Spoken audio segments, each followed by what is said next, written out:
you've created your Facebook ad. You think it's really good. You're excited. You launch it and nothing happens. I mean, a few people are seeing it, but basically no one is clicking on it and no one is buying your product. But why? What went wrong?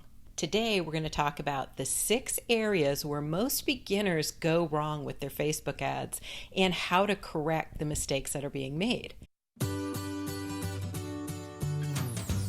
For those of you who don't know me, my name is Jill Fox, and I'm the owner of Fox Social Media. And my company's been helping practices, brands, and businesses to both market and grow online for the past 10 years now. And I'm so excited to have both this YouTube show and the Small Business Social podcast so that I can help all of you. So the first place where I see people going wrong is with their objective. They're choosing the wrong objective. And what that means is that when you're first setting up your Facebook ad, Facebook will ask you what you want to accomplish with this ad. It's important to choose the right objective for the stage you're in your business and those particular ideal clients are in your buying process. So for instance, if you're brand new and people aren't familiar with you, you don't want to choose the objective conversions because it's unlikely that people are going to buy from you right off the bat. People need to get to know, like, and trust you typically before they're going to buy a product. So you're much better off doing something like a video views ad where you create a great video to introduce both your company and your product or service to the public and run that ad first. The next area where I see people going wrong is with their image. Now, keep in mind that Facebook has the rule that you can't have more than 20% text in your image. So make sure that you meet that rule or else it really slows down or even prevents your ad from being shown. And besides that, you need an ad that's going to grab people's attention. Social media is so loaded with images and videos and text. It's overwhelming, and we have become very astute at tuning it out. So make sure that your image grabs people's attention in an appropriate way, stops them in their tracks, and leads them to check out the rest of your ad. Next, you've got to make sure that both the headline and the text in your ad get your ideal clients and customers to know that this particular ad is for them. Your product or your service is what is going to solve their problem. And you've got to make sure that they know that you're talking to them. So if the ad copy isn't clear, isn't reaching out or hitting those pain points for your ideal clients and customers, or if it's just confusing, then it's not going to work. The next area that a lot of people go wrong with Facebook ads is that they select the wrong interests and behaviors when they're targeting a specific audience. Now, this requires that you're going to have to know the demographics of your audience and a little bit more than that. You're going to need to know what they like, what they buy, what groups they join. Just the more information you have about them, the better, because you can target them with the ads. And if you're not doing a good job of choosing a combination of these hobbies and groups and behaviors, then your ad may not be being shown to the right people. Now, if you aren't getting very many impressions at all, meaning Facebook's not really showing your ad much, then your bid is probably too low. And the first thing you want to do is try to raise it just a little bit. Now, remember that there are other businesses competing for the attention of your same ideal clients and customers. So you have got to have a bid that is a little bit more than theirs in order to be shown. There's a little bit of a caveat with this, though.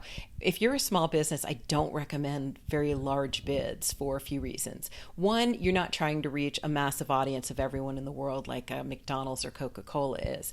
However, you are trying to reach those ideal clients and customers with your ads. One of the things I've had a lot of luck with my small business clients and customers is I will keep their budget and their bid on the smaller side. Now, of course, I'm checking this all the time and testing. But basically, when you're dealing with a small budget, having a lower bid will sometimes accomplish the same objective. And what happens here is if my bid is high enough, remember we have to be shown. If we're not getting shown at all, then it's pointless. But if the bid is high enough that the ideal for me is that Facebook shows my client and customers ads after my competitors run out of ad money for the day. So ABC Business wants to reach the same clients and customers, and they bid $20 a day. They tell Facebook, don't spend more than $20 a day on my ad.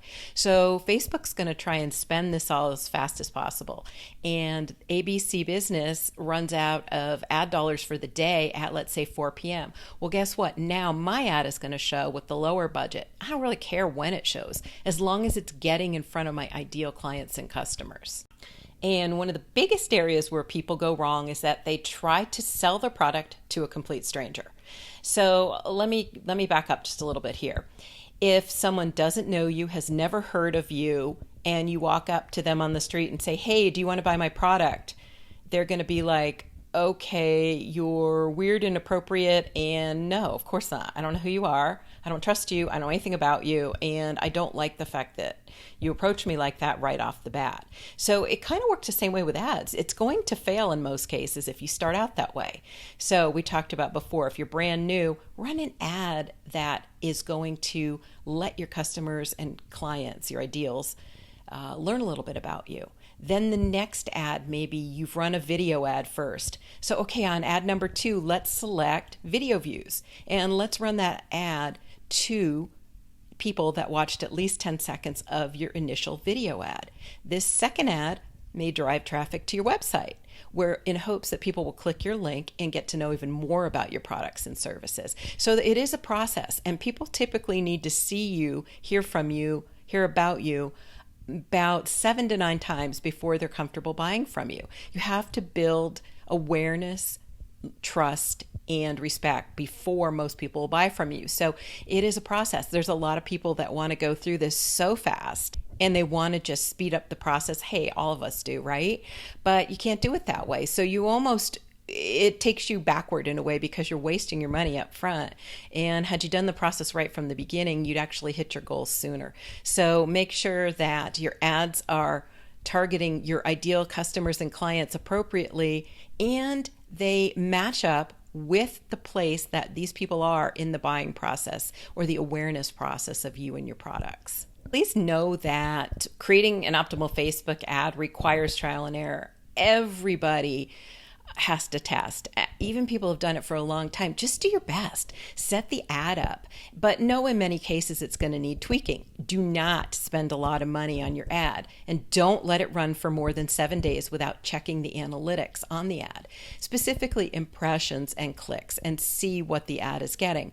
Now, why do I say 7 days? Well, basically, it takes a little bit of time for Facebook to collect the data in order to tell us how we're doing. And if you're getting a lot of impressions but almost no clicks, then you'll need to make some changes to the ad. So if you're getting impressions, Facebook's showing it. If you're not getting clicks, something's not right. So make some changes. However, there's one thing we didn't touch on, and that is that your product, your service, your website, your process needs to be in alignment with the goals of your ideal clients and customers. If you don't have a good product, you don't have a good website, you don't have a good process, or you're overpriced, no Facebook ad in the world is going to help you. So you can't blame the Facebook ad. First thing you need to do is make sure you have taken care of those things before you run your first ad. And my bonus tip for today is for anyone that did not grow up with the internet, I have a completely free Facebook group called Social Media and Marketing for Over 50s, and you are more than welcome to join. And in this group, I teach how to use social media and how to market on the very most basic level possible. So I'm going to leave a link down below in the description. So if you're interested in that group or just checking it out, go ahead and click on the link. Again, it's free. And if you haven't already done so, please remember to subscribe to this show, because every single week I'll be sharing information that's going to help you to both market and grow your small business, your brand, or your practice. Thank you for joining me today.